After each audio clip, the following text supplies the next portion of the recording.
తెలుగు రాష్ట్రాల్లో అతిపెద్ద lift manufacturer lifts ట్రై.com dealership కూడా ఇవ్వబడును. ప్రయాగ్రాజ్లో జరుగుతున్న మహా కుంభమేళకి కోట్ల మంది భక్తులు అక్కడికి విచ్చేస్తున్నారు. ప్రపంచంలోనే ఇప్పటి వరకు ఒక భక్తి డెవోషనల్ కేంద్రానికి ఎవరూ వెళ్ళినటువంటి విధంగా భక్తులు అక్కడికి చేరుకొని రికార్డు స్థాయిలో భక్తులు అక్కడికి వచ్చి సంచలనం సృష్టిస్తున్నారు.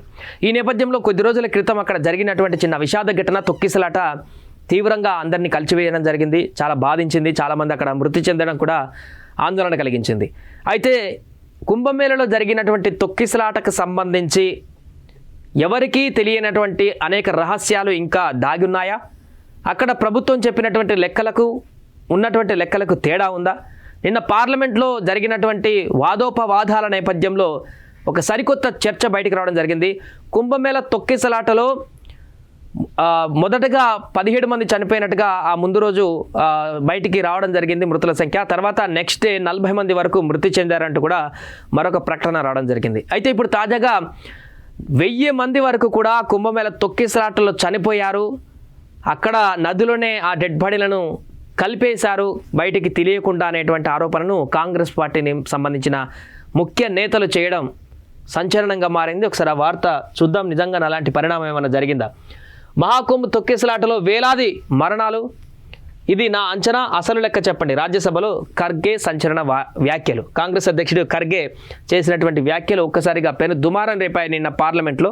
ఎందుకంటే ఆయన వేల సంఖ్యలో అక్కడ మరణాలు జరిగాయి, అసలు లెక్క చెప్పండి అంటూ, అంటే నా వ్యక్తిగత అంచనా ఇది అంటూ ఆయన చెప్తూ అసలు లెక్క బయటపెట్టండి అంటూ కూడా ఆరోపణలు చేయడం సంచలనంగా మారింది.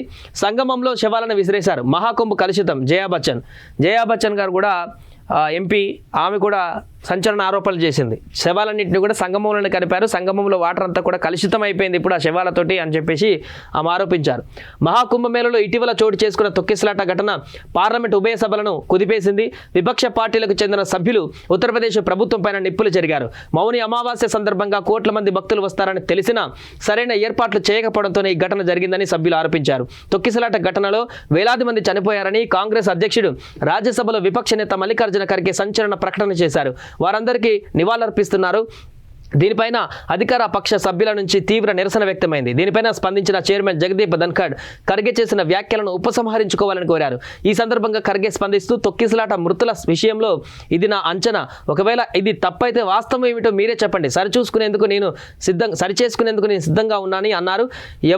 ఎవరిదో తప్పు పట్టేందుకు తాను వేలాది మందిని అని అనలేదని, కనీసం ఇప్పటికైనా ఎంతమంది చనిపోయారో అనేటువంటి దాన్ని సమాచారం ఇస్తారని అలా అన్నానంటూ కూడా తెలిపారు. ఒకవేళ తాను తప్పు చేసి ఉంటే క్షమాపణ చెబుతానన్నారు.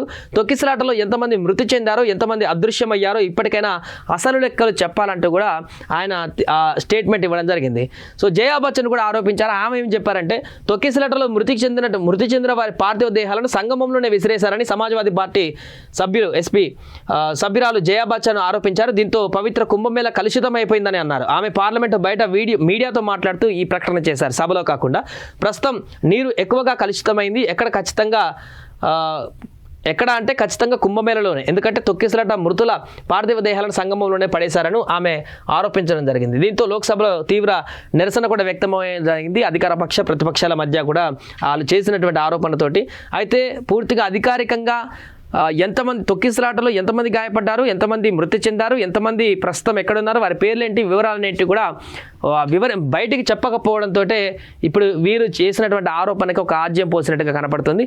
అయితే రాజకీయ ఆరోపణలు ఏదైనప్పటికీ కూడా అక్కడ జరిగినటువంటి ప్రస్తుత ఒరిజినాలిటీ చూస్తే వేల సంఖ్యలో అనేది మాత్రం అది ఖచ్చితంగా నమ్మశక్యం కానటువంటి విషయంగానే మనం చెప్పుకోవచ్చు. ఎందుకంటే ప్రత్యక్ష సాక్షులతో కూడా మనం మొదట్లో అక్కడ మాట్లాడడం జరిగింది కాబట్టి నష్టం జరిగింది, కొంతమంది మృతి చెందారు, చాలా వరకు మృతి చెందారు. కానీ వేల సంఖ్యలో మృతి చెందేటువంటి ఘటన అయితే అక్కడ జరగనట్టుగానే మనకు అక్కడ ప్రత్యక్ష సాక్షులతో మాట్లాడినప్పుడు ఆ రోజు జరిగిన ఇన్సిడెంట్ రోజు అయితే మనకు కనిపించింది. బట్ ఇలాంటి ఎలిగేషన్స్ ప్రతిపక్షాలు చేస్తుంటాయి కాబట్టి ఒకవేళ వాళ్ళు చేయకుండా ఉండడానికి కౌంటర్గా అధికార పక్షం ఆ రోజు జరిగినటువంటి డీటెయిల్స్ అన్నింటినీ కూడా అధికారికంగా విడుదల చేస్తే దీనికి కౌంటర్గా ఉంటుందని కూడా మనం చెప్పుకోవచ్చు. ఏదేమైనా కూడా నిన్న పార్లమెంట్లో జరిగినటువంటి ఈ వాదోపవాదాలు అయితే ఒక్కసారిగా హాట్ టాపిక్గా మారాయి.